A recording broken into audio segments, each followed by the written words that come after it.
Et puis, les danseurs, eux, par contre, très souvent, ils ont des cahiers. Et puis, quand on travaille quelque chose, il y a des transformations qui se font, des changements, des intentions qui se clarifient, tout ça. Là, souvent, il y en a des danseurs qui vont s'asseoir et qui écrivent tout parce qu'ils ont besoin de se rappeler quel chemin ils ont pris pour arriver à tel mouvement. Ou ce que je leur ai dit, ça les a amenés à la justesse de quelque chose que je cherchais. Puis là, ils vont prendre des notes sur qu'est-ce que ça a été leur processus interne, qui n'est peut-être pas du tout quelque chose dont moi je suis au courant, mais eux vont l'écrire, vont le noter pour s'en souvenir. Ou d'autres fois, ça va être très technique. Ah oui, là, c'est finalement, ça, on le fait 3 fois ou ça, on le fait 2 fois. Donc, les danseurs prennent beaucoup de notes comme ça. Mais moi, non. Moi, je me fie à la mémoire phénoménale des danseurs et aussi à mes petits dessins. Quand je fais la construction des pièces, je modifie l'assemblage souvent. Oui. Oui. Et les tiroirs, Oui. où il y a les trésors. Oui. Là, ça, est-ce que c'est noté? Non, non, non, non, ça, c'est pas noté. Non, non, ça, c'est là. Ça, c'est là.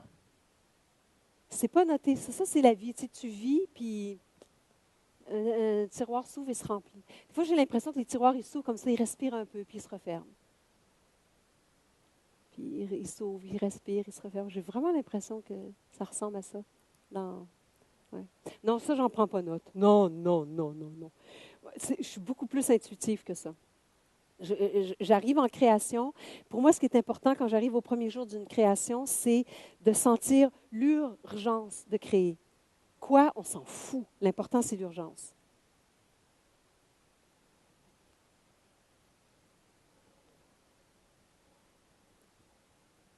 Oui? Est-ce que les danseurs vont apporter des modifications chorégraphiques? Est-ce que parfois l'énergie ou Oui. Oui, le danseur est absolument très, très important parce que je ne crée pas dans ma tête en premier.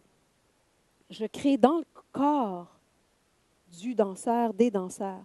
Et donc, comment eux reçoivent l'information et la redonnent, puis moi qui viens ajouter, eux, ça se transforme. Mais bien sûr que comment le danseur comprend ce que je lui demande, c'est différent d'un danseur à l'autre. Et c'est pour ça que parfois, un duo va se développer avec ces deux danseurs-là et pas avec les autres, parce qu'avec eux, il y a eu comme avec ces deux-là, il y a eu comme un courant, puis une compréhension, puis leur qualité aussi humaine et physique et de virtuosité, tout ça font que ça correspond à ça. Puis pour une autre chose, non, ce ne sera pas ces deux-là, ça va être ces trois-là, ou celle-là, ou celle-là.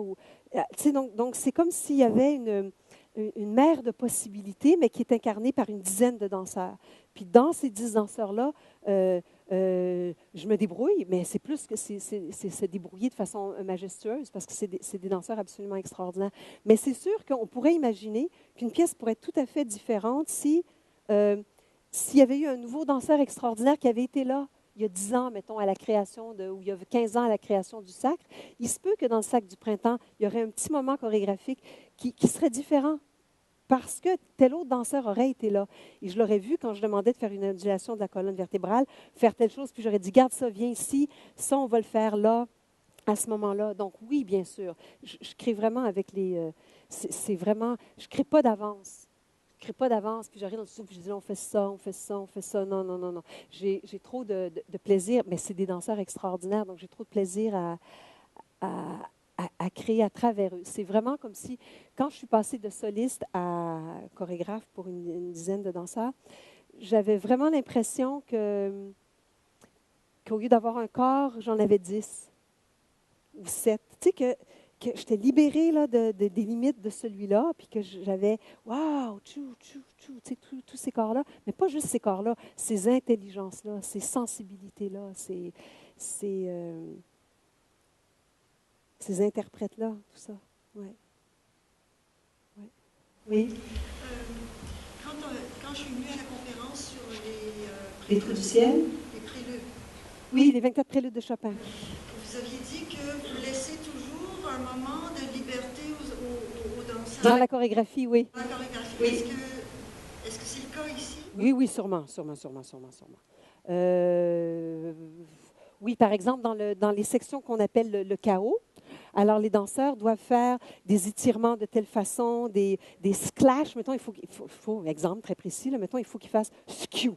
Mais skew, ils peuvent le faire skew ou bien skew. Mais l'important, c'est que tout le corps devienne linéaire et s'oriente comme si un fouet se lançait. Donc, il y a des milliers de façons de le faire, mais il faut qu'ils fassent skew. Ben, tu sais, ils peuvent le faire comme ils veulent. Là. C'est ouvert. Il y a toutes sortes de choses aussi. Il y a plein de moments où, comme par exemple quand ils passent avec le serpent comme ça. Tout le monde passe en ligne avec le serpent. Mais chacun joue avec sa colonne vertébrale, avec ses pieds, avec l'extension de ses jambes, avec ses doigts. Puis ça fait une espèce de fresque comme ça. Mais chacun respecte les consignes de ce moment-là. Mais c'est pas là, hey, le premier, il plie à moitié, puis le troisième, il... Non, non, ça c'est comme... On a une espèce de culture, de danse, de manière de bouger, qu'on peut se donner des systèmes de mouvement qui font que ça va être tout à fait, comment dire, organique, intelligent et unifié.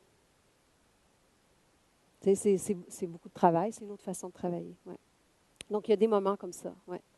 Moi, je suis curieuse, comment tu fais pour choisir tes danseurs?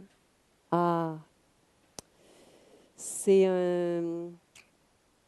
Ben, dans des auditions.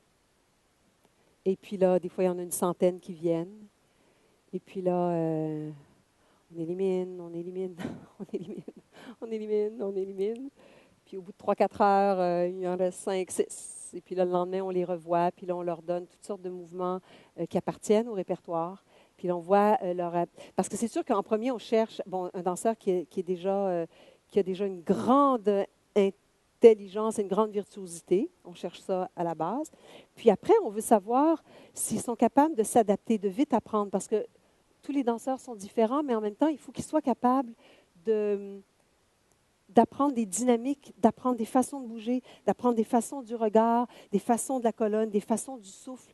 Et puis, on teste la deuxième journée leur rapidité à comprendre. Puis si on voit que déjà, ils ont pu changer. Par exemple, il y a des danseurs, je me souviens d'un danseur qui était fabuleux, qui venait de l'Australie, qui était venu jusqu'ici, absolument extraordinaire, avec une virtuosité phénoménale.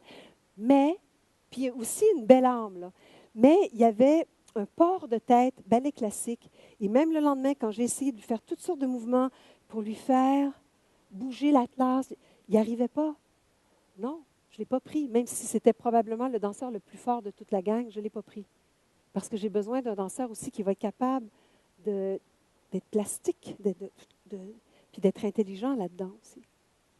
Puis des fois, on se trompe, puis des fois, on ne se trompe pas. Tu sais, c'est pas parfait, on choisit. Puis après ça, au bout d'1 an, 2 ans, là, la personne est vraiment, comprend vraiment le travail et commence à vraiment émerger et commence vraiment à ressentir le travail. Des fois, ça prend du temps, des fois, c'est moins long.